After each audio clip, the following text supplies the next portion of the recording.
Open the podcast bay doors, Hal.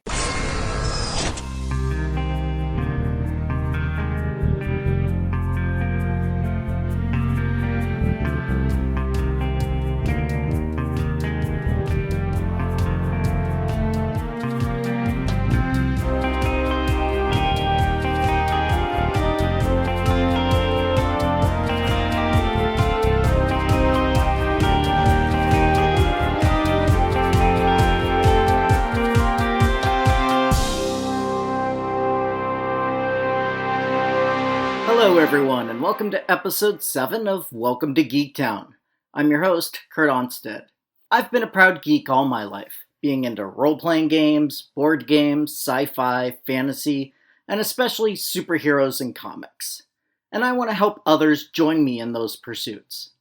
But I found that sometimes people can get overwhelmed or feel left out because they don't already have what some consider the requisite knowledge to be considered a fan. And that's where Welcome to Geektown comes in. Here you can ask your questions without feeling like a gatekeeper is calling you out for not yet being fully versed in every aspect of your new interest. This week, we're going to start a recurring feature based on a question from Justin B., who also asked the very first Welcome to Geektown question back in episode 2. This time, he wants to know, what happens to the replacement heroes when the originals come back?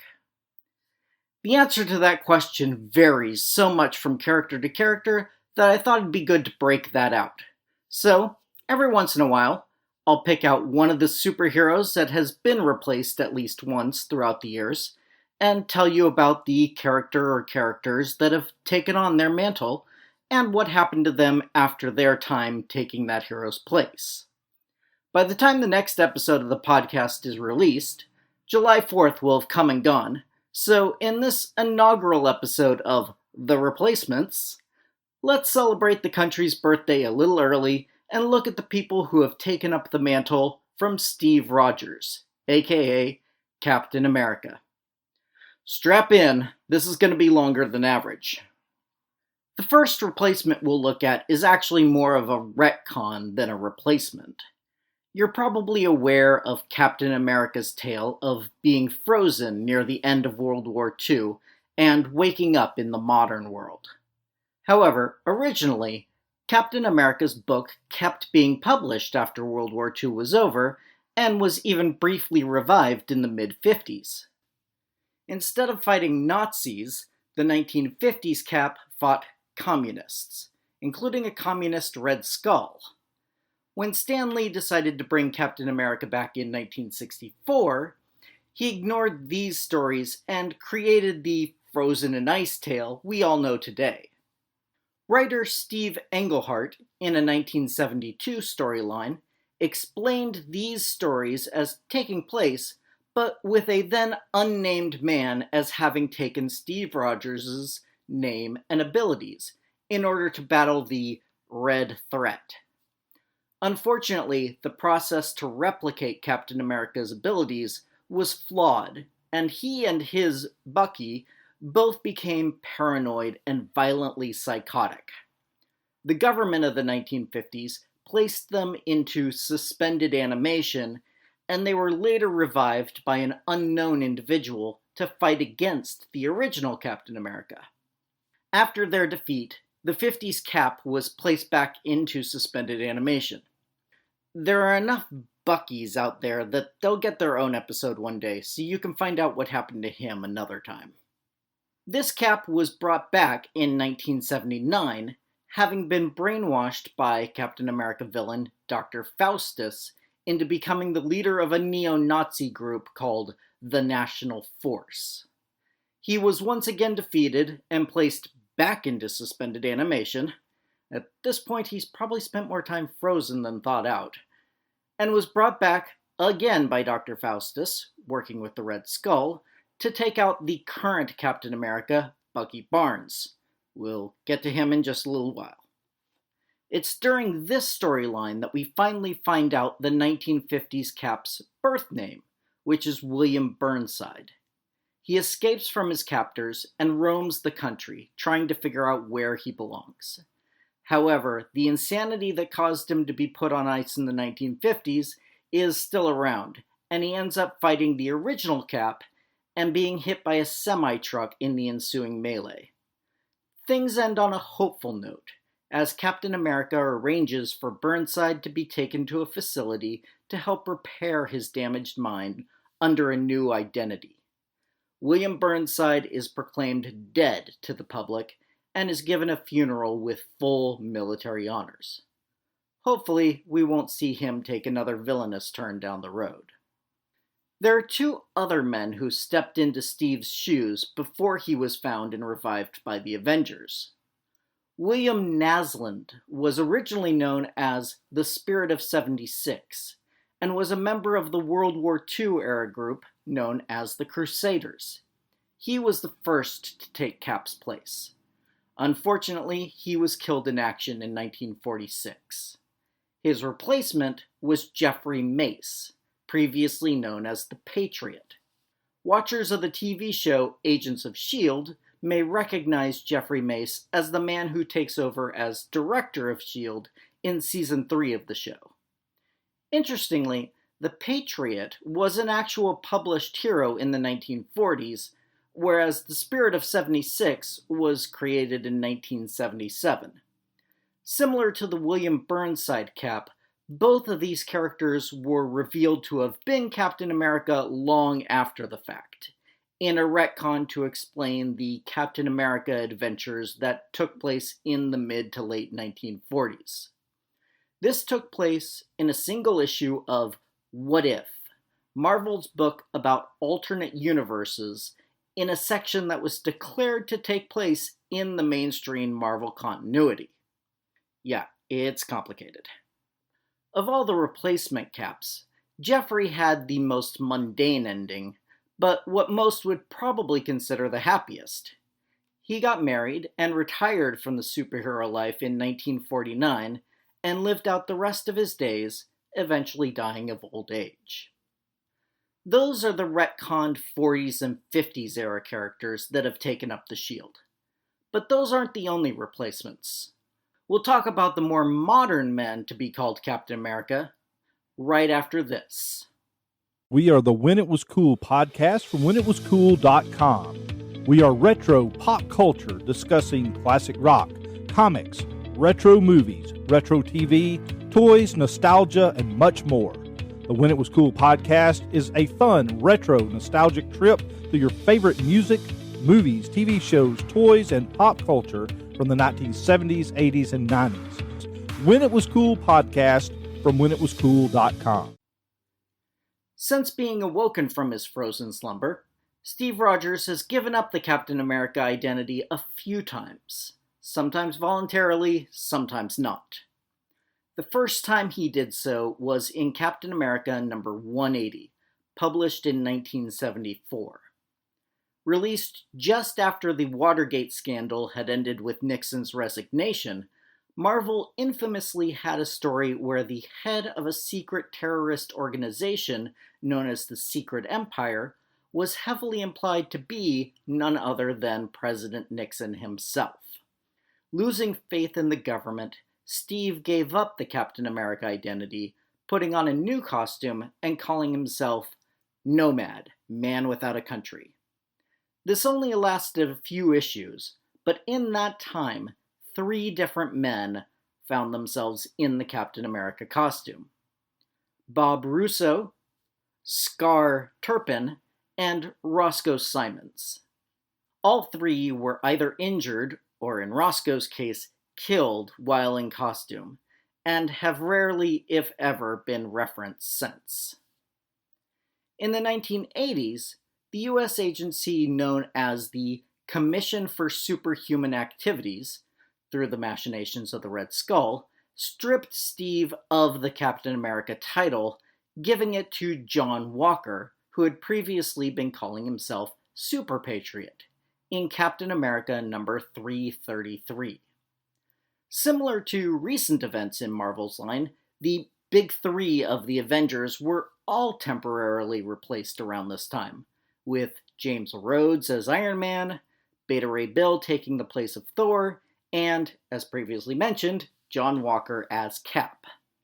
John was a hardline patriot, fitting for the Reagan era, although his time in the Captain America costume moderated him somewhat. He was in the suit for about a year and a half, with Steve coming back in issue number 350. After his stint as Captain America, instead of going back to his Super Patriot costume, John took the moniker of U.S. Agent. He joined the West Coast Avengers, mostly at the behest of the commission that had given him the Captain America title originally. When the West Coast Avengers was disbanded and came back together as ForceWorks in the 90s, John reluctantly joined. He was a member of that team throughout its run, and has joined other teams since then, including the Superhuman Tactical Activities Response Squad, or STARS, the New Invaders, Omega Flight, the Mighty Avengers during Norman Osborn's tenure as director of S.H.I.E.L.D./Hammer, the Thunderbolts, and the Dark Avengers. He's most often acted as a sort of patriotic anti-hero, being willing to take action some would consider immoral in order to fulfill his missions. His America, love it or leave it attitude has him conflicting with most of the heroes in the Marvel Universe, even his own teammates in the West Coast Avengers and ForceWorks. Most recently, he fought with the newest Captain America replacement, Sam Wilson, saying that he was unfit to carry the shield. Soon afterwards, he was reported MIA on a secret mission to Syria. We do see a man in the U.S. Agent costume in one panel of Secret Empire number 9, so it could be he has returned, or it could be someone else in that outfit. No dialogue in the issue confirms or denies the occupant of the uniform, so it's up to the next writer to decide his fate. This leads us to the two most recent men to fill Captain America's shoes, or boots. Bucky Barnes and Sam Wilson, aka Winter Soldier and the Falcon, respectively. If you watch the Marvel movies, you're already somewhat familiar with these two, but let's recap, with an emphasis on where the movies and comics diverge, starting with the Winter Soldier. In the original 40s comics, James Buchanan, Bucky, Barnes, was a sort of camp mascot, a young boy who ran errands and such for the soldiers. When he accidentally discovered that Steve Rogers was, in fact, Captain America, he was given his own secret identity. Although when you go by the name everyone calls you anyway, one wonders how secret it was. His natural athletic ability, along with rigorous training, allowed him to fight alongside Cap and other World War II heroes, including an all-teen team known as the Young Allies. Bucky was wounded in a 1948 story, but as we've established earlier, that late of an adventure would be retconned to no longer be the original Bucky. When Captain America was unfrozen in Avengers number 4, we learned what had actually become of the young sidekick, or so we thought. The same incident that put Cap in the frozen water had apparently killed young Bucky. And that was the status quo for over 40 years. Bucky was one of the only superpowered characters that didn't come back from the dead until 2005. Ed Brubaker wrote the stories revealing that Bucky had survived, although losing an arm in the process. He was captured and brainwashed into serving the Russians as a covert assassin, codenamed the Winter Soldier, and kept in cryostasis when not on missions, which is why he's aged so little between World War II and now. Apparently, being frozen on ice in one way or another is a common theme for Captain America characters. While telling this new origin, Brubaker also retconned Bucky's World War II origin, revealing that Bucky was trained in covert wet works even back when he was working with Cap, and that the camp mascot tale was one that had been given to the public in order to inspire other teens to patriotic acts. Bucky was eventually freed from his Soviet masters, and with the help of Iron Man, all of his subliminal commands were removed. Given the apparent death of Steve Rogers at the end of the Civil War storyline, Bucky reluctantly agreed to become the new Captain America. His tenure lasted for a couple of years in real-world time, but Steve was eventually returned to life, as comic characters tend to do. For one major crossover, called Siege, both characters acted as Captain America, though Steve held the shield while Bucky was armed with a gun. Then, Bucky returned to his Winter Soldier persona, becoming a major player in the Marvel Universe in his own right, mostly working to right wrongs he himself was a part of when under Soviet influence, and also as a team leader for the Thunderbolts. He was also key in bringing back the original heroic Captain America in the ending of the controversial storyline where Steve Rogers was, quote, revealed to have been a Hydra operative since day one. Another key player in that storyline is the last of the replacements, at least so far. And he was arguably the most controversial, both in-universe and in real life. Sam Wilson's backstory is complicated. In Stan Lee's original story, we learn that Sam was a social worker in Harlem and answered an ad looking for someone with a trained falcon, as he had. He traveled with them to a tropical island, but upon learning that these men were Nazis in league with the Red Skull, he escaped and helped the natives turn against the Red Skull's men. Captain America also came across the island and encouraged Sam's heroic turn and trained him. Unlike the movie Falcon, in the comics, Sam actually has an empathic connection with birds, especially his trained falcon Redwing, and is able to see through their eyes, which allows him to track people quite easily.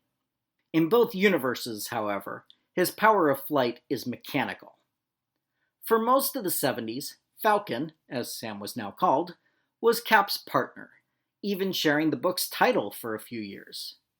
However, near the end of this run, writer Steve Englehart, a name you may remember earlier from the 1950s Cap retcon, decided to reveal that Sam was originally a criminal who called himself Snap Wilson, and had only been altered into his current personality by the reality-altering Cosmic Cube, a powerful artifact that shows up in many Captain America stories.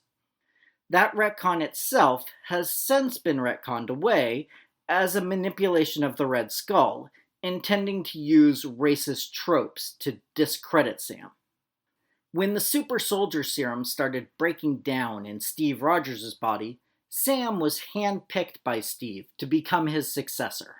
As I said, it was a controversial choice, as both characters in the story and some in our own world cried out that America shouldn't be represented by a black man. In 2014, 6 years after we had elected a black president. Most of the stories in the Captain America book during Sam's time in the suit dealt with race relations in one way or another, including arcs on immigration and police brutality against minorities. The pressure and responsibility of the title weighed down on Sam, and he gave up the Captain America identity for a little bit, only returning to fight against Hydra Cap, who I mentioned earlier. When he and Bucky were able to bring back the true Captain America, with a little help from Ant-Man, he relinquished the shield once again and returned to being the Falcon, continuing his fight for racial justice, albeit without the added responsibility of being wrapped in the symbol of a nation. Speaking of racial justice, while not strictly a replacement, I'd be remiss if I didn't mention Isaiah Bradley. In the 2003 miniseries, Truth, Red, White, and Black, it is revealed that In an attempt to recreate the super soldier formula, hundreds of black soldiers were subjected to varying treatments. Most of these men die, either from the experiments performed on them or afterwards in an attempt to cover up the illegal and immoral tests. Their deaths are swept under the rug, and their families are told that the men died in battle. Only 5 men survived the original experiments, and after some field missions and internal strife, only one is left, Isaiah Bradley. In a suicide mission to make sure the Germans are not also able to recreate the super soldier serum, Bradley is captured. He's eventually rescued and released by German insurgents, but his actions, and the desire to keep his existence a secret, lead to him being court-martialed and imprisoned for almost 20 years before being pardoned and released by President Eisenhower in 1960. As is too often the case for real-life African-American heroes, he remains unknown to the general public. But in the story, he's shown to be a folk hero to the next generation of African-Americans as the Black Captain America.